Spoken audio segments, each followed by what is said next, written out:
और भगवान के पदनख चंद्रिका हैं। चंद्रिका क्यों कहा? बोले चंद्रमा में प्रकाश भी होता है और शीतलता भी होती है। भक्त भगवान के पदनख चंद्रिका की ज्योत्सना का ध्यान करेगा तो परम शीतलता भी मिलेगी और अज्ञान का अंधकार भी मिटेगा। और ऊपर का भाग जो है पाद तल के ऊपर, वो श्याम स्वरूप है उसका। अब देखिए भगवान के चरण कमलों में 3 रंग हो गए। लाल लाल हैं तलवे, श्वेत हैं नख और ऊपर का भाग है श्याम। साक्षात तीर्थराज प्रयाग प्रकट हो रहा है प्रभु के चरणों में। तीर्थराज प्रयाग में त्रिवेणी 3 धारा, गंगा यमुना सरस्वती। गंगा की धवल धारा, यमुना की श्याम आभा और सरस्वती की रक्त कांति है, परंतु वो लुप्त है, दृष्टिगोचर नहीं होती।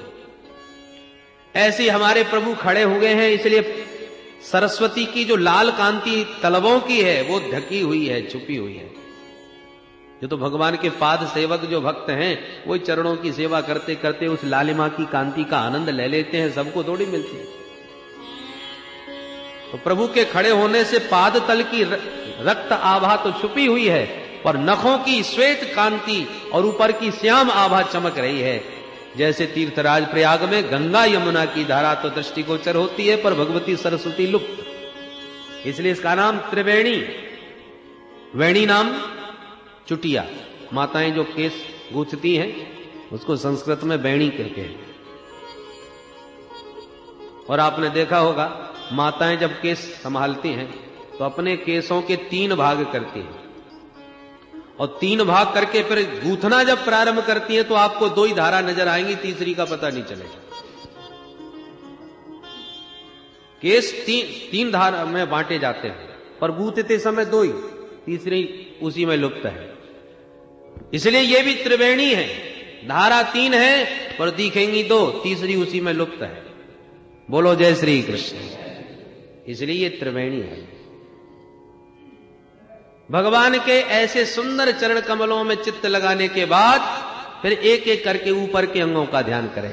घुटनों का, जंघा का, कटी का, नाभि का, हृदय का, हृदय में श्रीवत्स के चिन्ह का, कंठ में कौस्तुभ मणि का, और 4 भुजाओं में शंख चक्र गदा और पद्म का ध्यान करने के पश्चात तब भगवान के मुख कमल का ध्यान करें।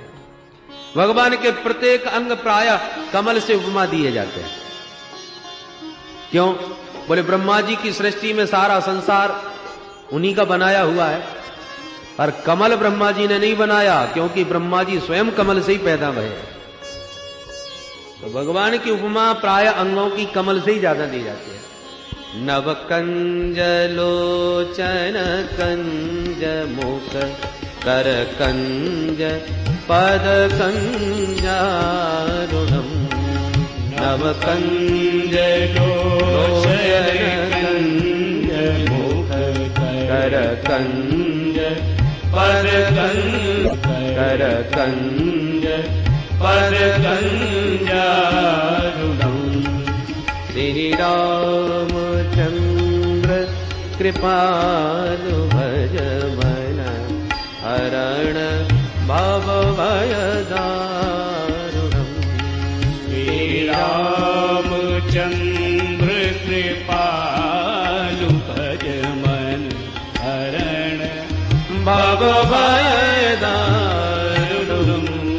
श्री राम जय राम। सभी अंगों की उपमा कमल से। भगवान के मुख कमल की कांति का ध्यान करते समय विचार कर देखो कितनी सुंदर भगवान की ललाट की आभा है। पुष्प धन्वा के सुंदर समान सुंदर भ्रकुटी है, मत्स्य के समान विशाल नेत्र हैं, सुख पिंड के समान सुंदर नासिका है, बिंबा फल के समान लाल लाल अधरोष्ट हैं। मंद मंद मुस्कुराने से अंदर की दंतावली भी दमक रही है। लाल लाल अधरों का प्रतिबिंब उस श्वेत दंतावली के ऊपर पड़ रहा है, इसलिए अनार के रस भरे दानों की तरह वह दंतावली दमक रही है। मुस्कुरा के माधव नयन मटका करके मुस्कान के द्वारा हमारे चित्त को चुरा रहे हैं, संकेत दे के हमको अपनी ओर बुला रहे हैं। ये सिर्फ दिव्य भावना ध्यान में करनी चाहिए। एक बार जिसने ध्यान में भगवान की मुस्कान का आनंद ले लिया, कपिल भगवान कहते हैं मां उसके जीवन के शोकाश्रु सदैव के लिए सूख जाते हैं। हासम हरेर वनिता किरलोक तीव्र शोकाश्रु सागर विशोषण मर्त्युदारम। खारा पानी भरा है आपने लोटे में, अब गंगा जल भरना चाहते हो तो पहले खारा पानी फेंकना पड़ेगा, तब उसमें गंगा जल भरेगा। उसी प्रकार अभी शोक सागर भरा है हमारे भीतर, जब देखो तब कोई ना कोई समस्या, और भगवान की ओर अभिमुख होता है जीव तो पहले तो खूब अश्रुपात करता है। भगवान के विरह में रोते रोते जब खारा पानी पूरा निकल जाता है, पात्र खाली हो जाता है, और जहां भगवान की छटा का दर्शन किया तो ऐसा आनंद उमड़ता है, ऐसा रस भरता है कि भाई ज्यादा पानी भर दो तब भी तो छलकता है। तो भगवान के प्रेम का सागर जब भक्त के हृदय में बहुत ज्यादा भर जाता है और वो उसे संभाल नहीं पाता, तब नेत्रों के प्यालों से वह भी छलकने लगता है। भगवान के विरह में यदि आंखों से अश्रुपात होता है तो वो शोकाश्रु है, पर भगवान की दिव्य आनंद की अनुभूति के बाद भी भक्तों को अश्रुपात होता है, वो प्रेमाश्रु है, परम शीतल होता है, परमानंद प्रदान करने वाला होता है। बेटा संत कितने प्रकार के होते हैं, भक्तों के क्या भेद हैं। कपिल भगवान कहते हैं मां जो भगवान को केवल मंदिर की मूर्ति में ही सीमित रखता है वो प्राकृत भक्त है, साधारण भक्त है, और जितना भगवान का दर्शन मंदिर की मूर्ति में कर रहा है वैसे ही दर्शन चलते फिरते संतों में भी होने लगे तो वो मध्यम कोटि का भक्त है। परंतु प्रत्येक शरीरधारी के अंदर भी उसी शक्ति का दर्शन होने लगे वो उत्तम कोटि का भक्त है, जिसका जो सभी शरीरधारियों में उसी को देख रहा है, प्राणी मात्र में।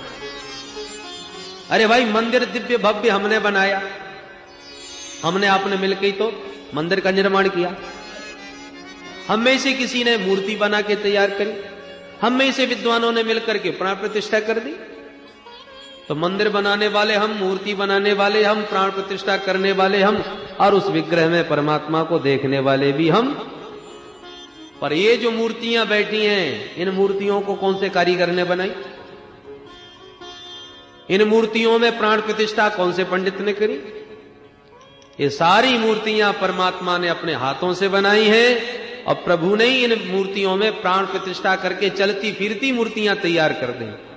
तो भगवान के द्वारा प्रतिष्ठित चलती फिरती मूर्तियों से हम घृणा करें, द्वेष करें, धोखा दें, छल कपट करें, और अपने द्वारा प्रतिष्ठित मूर्ति में आके फिर परमात्मा का भजन करें, दर्शन करें। कपिल भगवान कहते हैं मां मेरी दृष्टि में तो राख में हवन किया करने वाला है, भस्मन्येव जुहोति सः, वो राख में हवन कर रहा है। अहम सर्वेषु भूतेषु भूतात्मा अवस्थितः सदा तमवज्ञाय मां मर्त्य कुरुतेर्चा विडंबनम। मैं समस्त देहधारियों के मध्य विराजमान हूं, और मुझ नारायण से किसी भी प्राणी से द्रोह करने का मतलब है मुझ परमात्मा से द्रोह करना। उसके मन को कैसे शांति मिल सकती है जो किसी से द्रोह कर रहा है? न मनः शांति मृच्छति, वो कभी शांति को प्राप्त नहीं कर पाता। पर एक चौथा भक्ति भी बतलाया, वो कौन है हमारे? बोले दिन रात भगवान को सब में देखता हुआ प्रभु का चिंतन तो करता है, उपासना खूब करता है, परंतु मांगता प्रभु से कभी कुछ नहीं, वो निष्काम भक्त।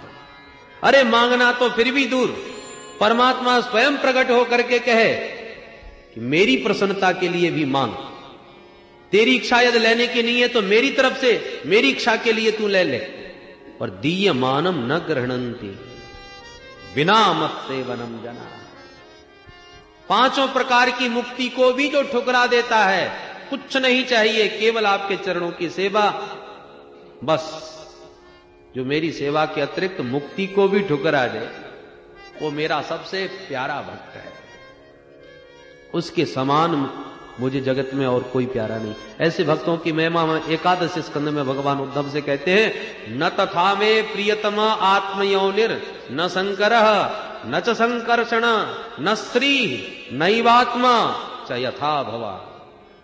भगवान उद्धव से कहते हैं, प्यारे उद्धव, तेरे जैसे भक्त मुझे जितने प्यारे लगते हैं उतना न तथा में प्रियतम आत्मयोनि, मेरे ही जो सगे बेटा हैं ब्रह्मा जी, वो आत्मयोनि ब्रह्मा भी मुझे उतने प्यारे नहीं लगते। फिर बोले न शंकर बाबा इतने प्यारे लगते, न च संकर्षण, न संकर्षण बड़े भैया बलराम जी भी मुझे इतने प्यारे नहीं। फिर कहते न स्त्री, मेरी अर्धांगिनी लक्ष्मी भी मुझे उतनी प्यारी नहीं। और अंत में तो हद कर दी, अंत में कहते नैवात्मा, न मुझे अपना यह कृष्ण रूप इतना प्रिय लगता है जितना कि यथा भगवान, जितना कि तुम जैसे प्यारे भक्त मुझे लगते हैं। इतनी प्रशंसा प्रभु ने भक्तों की।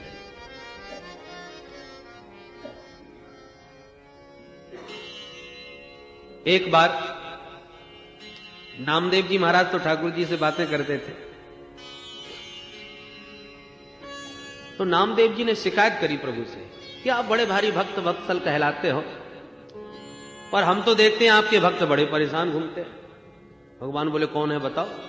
बोले देखो आपके ही परम अनन्य भक्त राका वाका, दोनों पति पत्नी थे, बड़े अकिंचन, बेचारे जंगल में दिन भर लकड़ी काटते हैं, फिर बाजार में बेचते हैं, उससे जो धन मिलता है तब सामान खरीदते हैं, तब घर में चूल्हा जलता है, और जो बनता है उसका फिर आपको भोग लगाते हैं, उसी से आपकी सेवा करते हैं।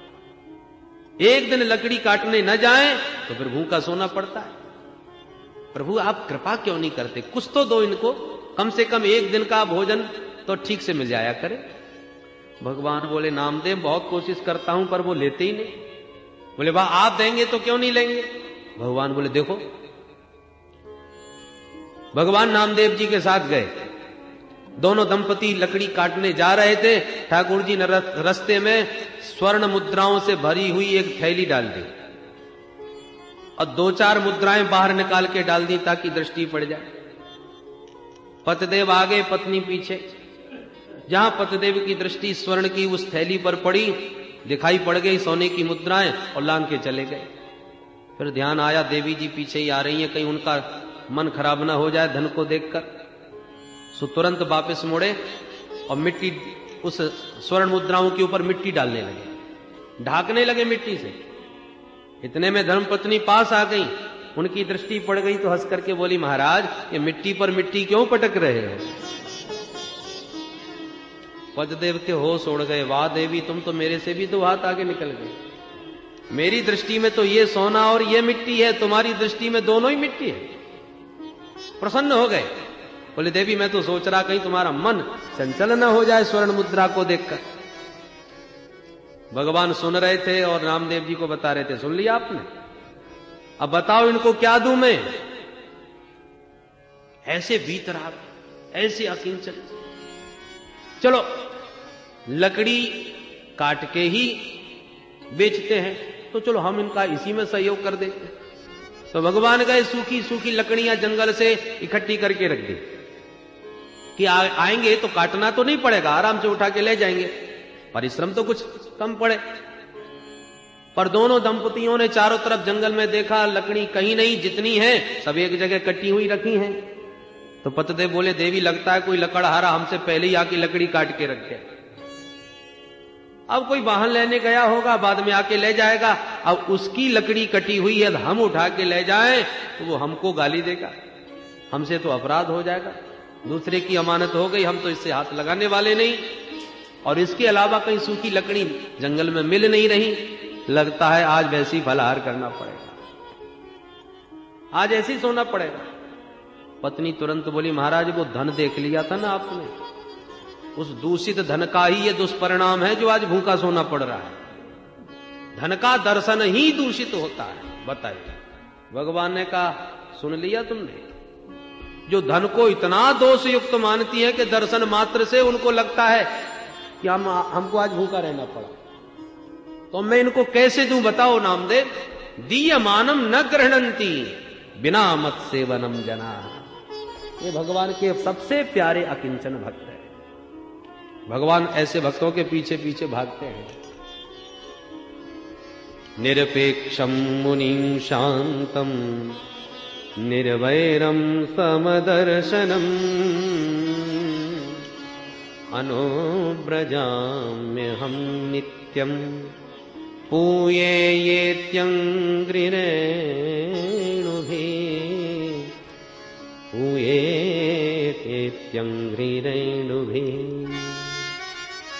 भगवान कहते हैं जो निरपेक्ष है, किसी से कोई अपेक्षा नहीं रखता, केवल मेरे भजन में ही मस्त रहता है, प्रारब्धानुसार जो मिल जाता है उसी को स्वीकार करता है, मैं ऐसे भक्तों के पीछे भागता हूं ताकि उसके चलने से जो धूल उड़े उसी धूल में मैं अवसिक्त होकर के अपने को पावन करता हूं। पूये अंग्र रेणु भी पूये, उसके चरणों की रेणु से मैं अपने को पावन करता हूं। इतनी महिमा भक्तों की भगवान ने कही। कपिल भगवान कहते हैं, मां जो हरि का भजन न करके संसार के विषयों में ही रमे रहते हैं, ऐसे विषयासक्त संसारी जीव को लेने के लिए जब यम के दूत आते हैं, ये संसार जो है ना दुख तंत्र है। गृहेषु कूट धर्मेषु दुख तंत्रे स्वतंत्रितः कुर्वन् दुख प्रतीकारम सुखवन मन्यते गृही। संसार का प्राणी जानता ही नहीं सुख किसे कहते हैं, वो दुख के निराकरण को ही सुख की संज्ञा दे देता है। सिर पर भार लिए जा रहा है, कोई बोझे में दबा जा रहा है, इतने में वृक्ष की छाह दिखाई पड़ी तो भार उतार करके उसने रख दिया और ठंडी हवा चली तो प्रसन्न होकर बोला, वाह आनंद आ गया। अरे आनंद तो था ही, वो तो आनंद क्या है का आ गया। जो भार तुमने अपने कंधे पर रख रखा था वो भार तुमने दूर कर दिया तो दुख का निवारण हुआ कि नहीं, उस भार से निवृत्ति मिली कि नहीं। पर उस भार की मुक्ति को ही वो आनंद का नाम दे देता है। भूख बहुत जोर से लग रही थी, किसी ने भोजन करा दिया, भोजन पाती डकार लेके बोले, बस अब आनंद आ गया। अरे आनंद क्या आ गया, भूख की पीड़ा जो सता रही थी वो भोजन करने से दूर हो गई तो दुख का निराकरण ही तो हुआ। प्यास लग रही थी, पानी पी लिया तो प्यास बुझ गई, हम पानी पी के बोले आनंद आ गया। अरे आनंद कैसे आ गया, जो प्यास की पीड़ा थी वो पानी से दूर हो गई। तो हम पीड़ा की निवृत्ति को ही सुख की संज्ञा दे देते हैं। सुख क्या होता है ये हम लोग जानते ही नहीं। कुर्वन् दुख प्रतीकारम सुखवन मन्यते गृही। सारा जीवन हम इसी प्रकार दुख का प्रतीकार करते करते दुख के प्रतीकार को ही सुख समझते रहते हैं।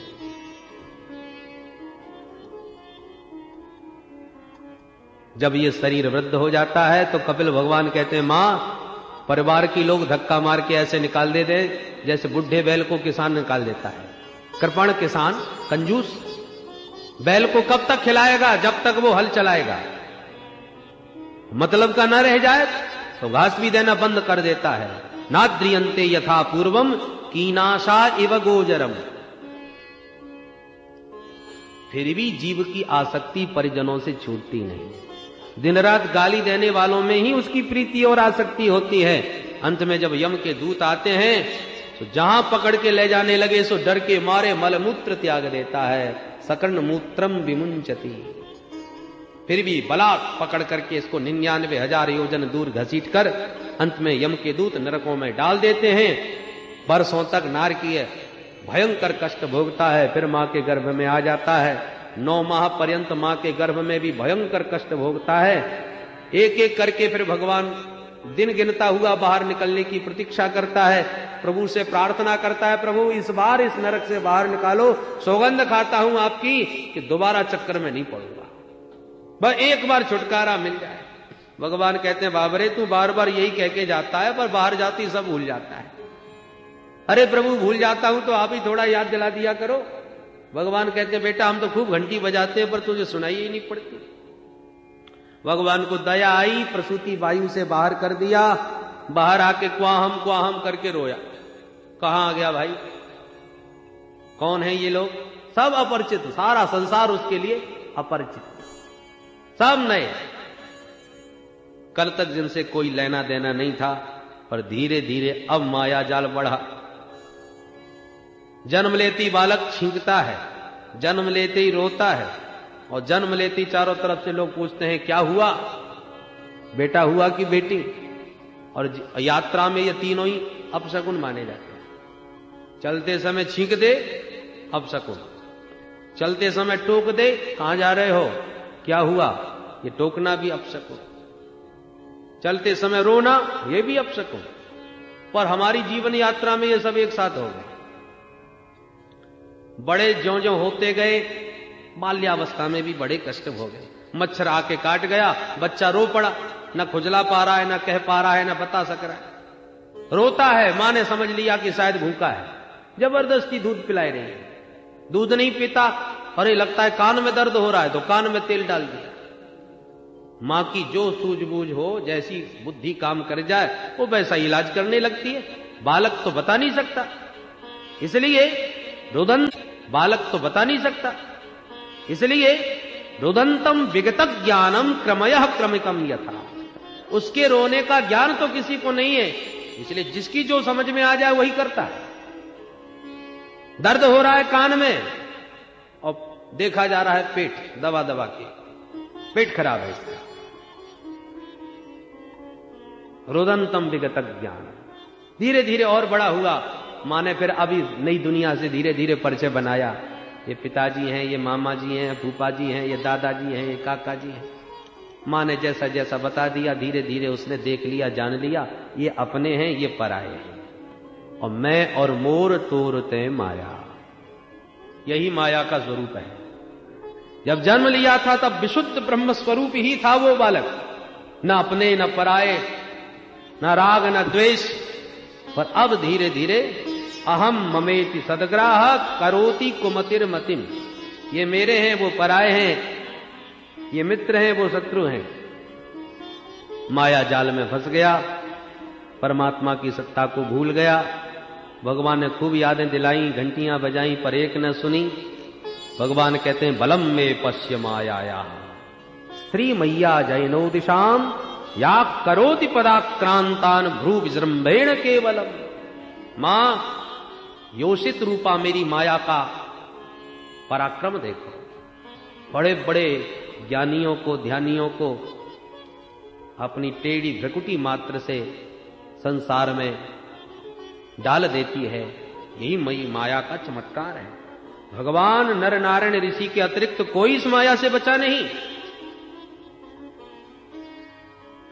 जानते हैं, समझते हैं, देख भी रहे हैं, अनुभव भी कर रहे हैं, इसके बाद भी माया की प्रबलता कितनी विचित्र है कि फिर भी बच नहीं पा रहे, फिर भी संभल नहीं पा रहे। पिक्चर देखते देखते ये मालूम है कि हम पिक्चर देख रहे हैं, पिक्चर देखने ही आए हैं, दृष्टा को पता है, पर फिर भी उस दृश्य में, उस कहानी में हम इतने तन्मय हो जाते हैं कि यदि अभिनेता पर संकट आ जाए, वो बेचारा वियोग की आग में जल रहा हो, रो रहा हो, तो दर्शकों की आंखों में भी आंसू आ ही जाते हैं। जबकि ये भी मालूम है ये सब काल्पनिक है, सच्चाई नहीं है। ये भी मालूम है कि ये पिक्चर है, सब अभिनय कर रहे हैं, और इसके बाद भी अभिनय विचित्र, तो उसमें तादात्म्य हो गया और हम भी वैसे ही अपना अनुभव करने लगे। ये सारा संसार परमात्मा का ही विचित्र लीला मंच है। हम सब लोग अभिनेता हैं, जिसको जो अभिनय प्रभु ने दिया है वो कर रहा है। बहुत बढ़िया अभिनेता जो मंच पर अभिनय करता है, उसको फिर सूत्रधार पुरस्कार भी देता है, बहुत बढ़िया अभिनय हुआ। तो परमात्मा ने जिसको जो जिम्मेवारी दी है, जो दायित्व दिया है, उस दायित्व का हम पूर्णतः पालन करें, पूर्ण अभिनय के साथ, ऐसा जीवंत अभिनय करें कि हमारे प्रभु, हमारे वो सूत्रधार प्रसन्न हो जाएं हमारे अभिनय से। क्योंकि सबको नचाने वाला तो वही है, सूत्रधार तो सबकी डोरी तो उसी के हाथ में। उमा दारू जो सित की नाई, सबई नचावत राम गुसाई। उसने सबको भूमिका दे रखी है, आपको बढ़िया नृत्य करना है, बढ़िया अभिनय करना है।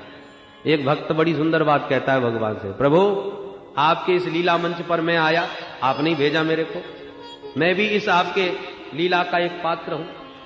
यदि आपको मेरा अभिनय पसंद आ गया तो इनाम दीजिए। क्या चाहते हो? बोले मुझे जन्म मरण से छुटकारा दे दीजिए, इनाम चाहता हूं। और यदि आप ये कहते नहीं नहीं तुमने अच्छा अभिनय नहीं किया, हमको पसंद नहीं आया, तो मुझे वचन दीजिए यदि मेरा अभिनय आपको पसंद नहीं है तो इस रंगमंच पर दोबारा कभी मत भेजना। अरे मौका तब दिया जाता है जब अभिनेता बढ़िया होता है। मंच पर उसी को तो भेजा जाएगा कि अभिनय बहुत बढ़िया है, कलाकार है, और कलाकारी पसंद नहीं तुम्हारा मत भेजो महाराज इस मंच पर। और पसंद आ गई तो वरदान दो महाराज कि दोबारा इस मंच पर ना आना पड़े। भक्त भी बड़े बुद्धिमान होते हैं। बोलो जय श्री कृष्ण। तो कपिल भगवान कहते हैं मां, ये जीव जन्म मरण के चक्र व्यूह में ऐसे ही फंसा हुआ है। पुनरपि जननम पुनरपि मरणम पुनरपि जननी जठरे शयनम। जब तक भगवान के पाद पद्मों का आश्रय नहीं लेगा तब तक यह चक्र छूटने वाला नहीं है। कपिल भगवान के पावन उपदेश पर प्रसन्न हो गई माता देवहूति और बोली, बेटा तेरे सारे उपदेश का तो सार मैंने एक ही निकाला। क्या?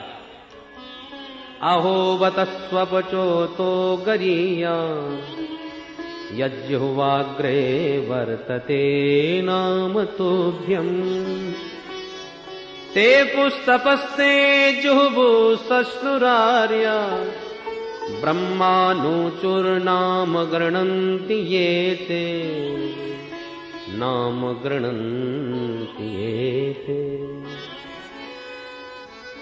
यदि कोई चांडाल भी हो पर वह स्वपच भी भगवान के नाम का आश्रय लिए है, जिसकी वाणी में सतत भगवान का सुमिरन होता रहता है, देवहूति मां कहती है मेरे लिए तो वो चांडाल भी श्रेष्ठ है, जो नाम का आश्रय लेकर के अपना ही नहीं अपने कुटुंब का कल्याण करने में समर्थ हो जाएगा।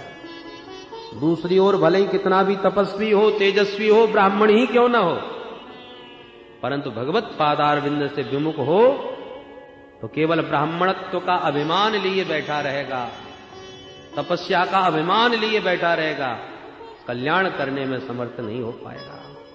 क्षेमम न विंदन्ति बिना यदर्पणम तस्मै सुभद्रस्रवसे नमो नमः। ऐसा कहकर के देवहूति मां ध्यान मग्न बैठ गई। माता देवहूति को प्रणाम करके कपिल भगवान चल पड़े। देवहूति मां का देह तो प्रेम में पुलकित होता पिघल गया और जल रूप में परिणित हो गई माता, और कपिल भगवान आकर के सागर में विराजमान हो गए। सागर ने स्वागत किया और सागर के बीच लगा आसन कपिल भगवान बैठ गए, जिसको हम गंगा सागर कहते हैं। आज भी मकर संक्रांति पर सभी भक्त कपिल भगवान का दर्शन करने आज भी गंगा सागर जाते हैं। बोल गंगा मैया की जय, कपिल भगवान की जय। इस प्रकार से देवहूति मां को उपदेश भगवान कपिल ने दिया। इसके साथ ही तृतीय स्कंद को यहां विराम। अब चतुर्थ स्कंद में भगवती सती का चरित्र, परम पावन ध्रुव जी का चरित्र, ध्रुव जी की वंशावली, ये सब विस्तार से कल के प्रसंग में आप श्रवण करेंगे। आइए मिलकर के गोविंद का नाम संकीर्तन ही कपिल भगवान के उपदेश का सार निकल के आया, इसलिए हम भी सब मिलकर के भगवान की नाम की नौका में बैठ जाएं और इस भवसागर को सहजता से पार करें। पार करेंगे नैया भज कृष्ण कन्हैया, पार करेंगे नैया भज कृष्ण कन्हैया, पार करेंगे नैया भज कृष्ण कन्हैया, पार करेंगे नैया भज कृष्ण कन्हैया। कृष्ण कन्हैया दाऊ जी के भैया, कृष्ण कन्हैया दाऊ जी के भैया, कृष्ण कन्हैया मुरली बजैया, कृष्ण कन्हैया मुरली बजैया। मेरी पार करेंगे नैया भज कृष्ण कन्हैया, तेरी पार करेंगे नैया भज कृष्ण कन्हैया। अरे बाल कृष्ण गोपाल हमारो, बाल कृष्ण गोपाल हमारो, बाल कृष्ण गोपाल हमारो, बाल कृष्ण गोपाल हमारो। ब्रजवासिन को प्राण प्यारो, ब्रजवासिन को प्राण पिया। अरे नंद महर को थैया भज कृष्ण कन्हैया। नंद महर हरि को बोल। थैया भज कृष्ण कन्हैया। पार करेंगे नैया भज कृष्ण कन्हैया। तेरी पार करेंगे नैया भज कृष्ण कन्हैया। बाल बाल संग धेनु चरावे। बाल बाल संग धेनु चरावे। बाल बाल संग धेनु चरावे। बाल बाल संग धेनु चरावे। लूट लूट दधी माखन खावे। लूट दधी माखन खावे। अरे माखन चोर कन्हैया भज कृष्ण कन्हैया। माखन चोर